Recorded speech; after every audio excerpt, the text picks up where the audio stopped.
செய்தியை பார்த்து வருகிறோம். பூந்தமல்லி தொகுதி தாவேக வேட்பாளர் பிரகாசம் என்பவர் மீது பாலியல் துன்புறுத்தல் வழக்கு பதியப்பட்டிருக்கிறது. விவரங்களுடன் செய்தியாளர் பார்த்தசாரதி இணைந்திருக்கிறார். பார்த்தசாரதி, முழு விவரங்கள். லாவண்யா, தாவேக பொதுச் செயலாளர் புஷி ஆனந்த் பங்கேற்ற நிகழ்ச்சியில் பெண் நிர்வாகி தாவேக வேட்பாளராக போட்டியிட்டு வரும் பிரகாசம் என்பவர் மீது பாலியல் வழக்கானது பதிவு செய்யப்பட்டுள்ளது. 351/3 பாலியல் அத்துமீறல், 75/2 பாலியல் துன்புறுத்தல் ஆகிய பாரதிய நியாய சன்னிதா பிரிவு 296 பொது இடங்களில் ஆபாசமான செயல்கள், 351/4 மிரட்டல் விடுத்தல் உள்ளிட்ட 6 பிரிவுகளின் கீழ் வழக்கு பதிவு செய்யப்பட்டுள்ளது.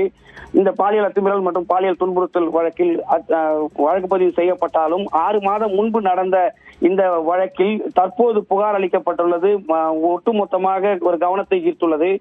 இந்த வழக்கு சம்பந்தமாக இரு தரப்பையும் அழைத்து உரிய முறையில் விசாரணை நடத்தப் போவதாக காவல்துறையினர் தெரிவித்துள்ளனர். லாவண்யா, விவரங்களுக்கு நன்றி பார்த்தசாரதி.